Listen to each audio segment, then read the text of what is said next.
Each year, about 3 million people will run a half marathon, which sounds like a lot of people, but it's really less than 1% of our total population.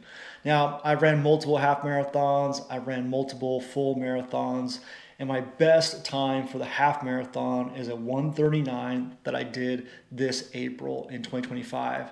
And my best for the full marathon so far is a 1:46 that I did in January at the Houston Marathon of this year as well. If you're new here, I'm Ryan, and I'm an average runner looking to do something not so average. I'm looking to qualify for the Boston Marathon in June of 2026 at the Grandma's Marathon. All right, guys, so we are at the finish line of the Boston Marathon. Right here is where we're going to be finishing.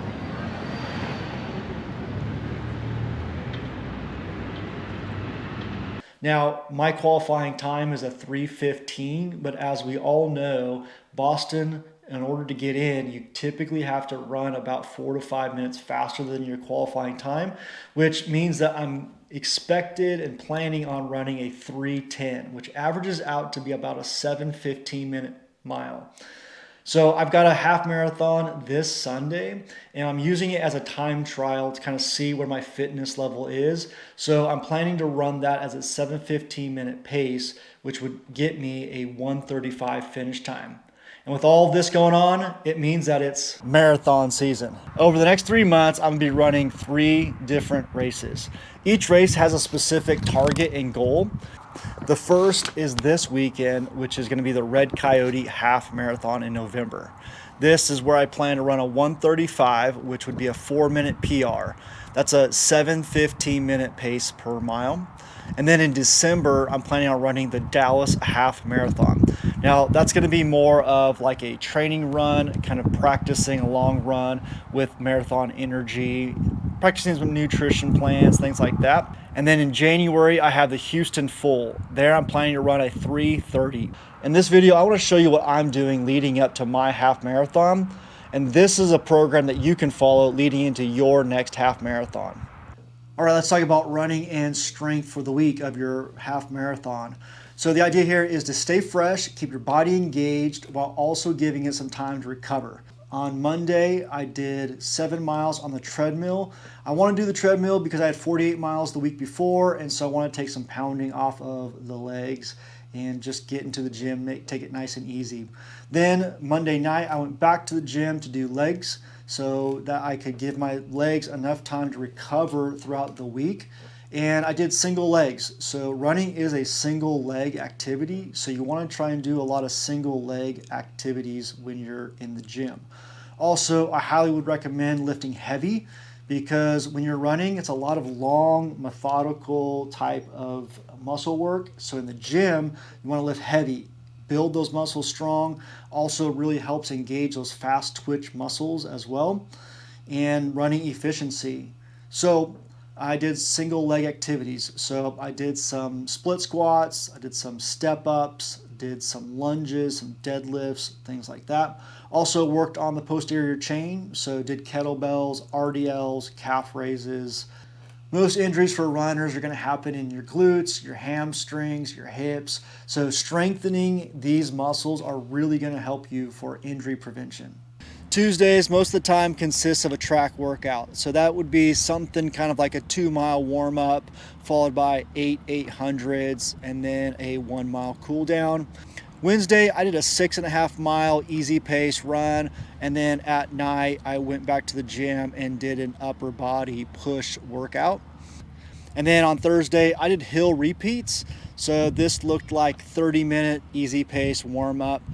And then I did 6 20-second sprints uphill, followed by a 1-minute walk recovery. At the end of that, I did another 30 minutes of easy pace, kind of cool down. On Friday, that's active recovery. So that's going to be making sure you get some massage. I did hydrotherapy, red light, stretching, things like that. And then Saturday, shakeout run. Now for your shakeout run, you want to keep it nice and easy, maybe about 20 minutes, probably around 2.5 miles. Feel free to add probably 2 to 3 minutes to your marathon time. enjoy where you're at. You're just looking to get the muscles warmed up, joints warmed up, shake off the cobwebs. So after your shakeout run, you want to do something that's enjoyable, kind of get your mind off of the race and all the stuff, but also time off your feet. So make sure you get your feet up and relax. If you're traveling, make sure to go enjoy the city that you're in as well. Today I'm out golfing with my son. During the week of your half marathon prep, there are 3 key factors you want to work on. The first thing is a mini taper.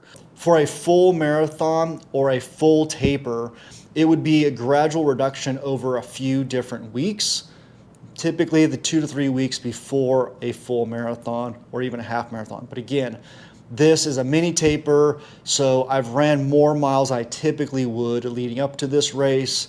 So let me tell you what a taper is. It says this is a planned reduction of training volume in the final weeks leading up to a race so your body can recover, rebuild, and arrive on race day fast and strong. The second thing you want to focus in on is a carb load.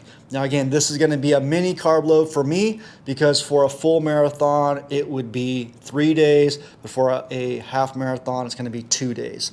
So for me on Friday, that's going to be a heavier carb day. That's going to be 500 to 600 grams of carbs. And on Saturday, that's going to be a little bit less. That's going to be about 450 to 550 carbs. And now for me, the night before a race, I always eat a pizza. This time, because we're at home, I'm gonna be making a homemade pizza. If I'm on the road, I always go and make sure to find a pizza wherever we're at. Now, the morning of the race, I'm going to have about 100 grams of caffeine. I'm going to have a Go bar and a Go gel. I'm going to have a bagel or some sourdough with some peanut butter on top. And I'm also going to have about 20 ounces of G1M Sport, as well as drinking some water. Now, when I'm in the corral waiting for the start, that's when I'm going to take my first gel. Now, during the half marathon, I'm going to have 90 grams of carbs for every hour. That's going to be a mixture of gels and sports drinks.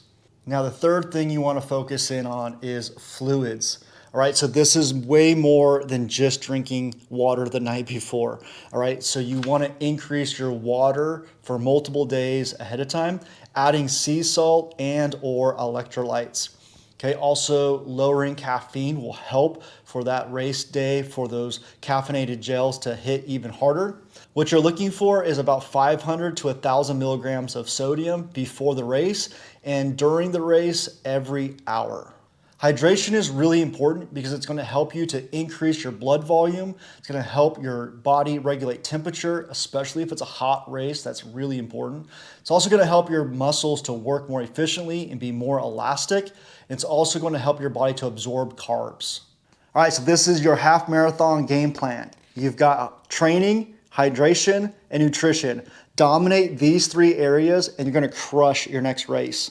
Let me know what your next race is in the comments so I can cheer for you, and like and subscribe so we can stay connected.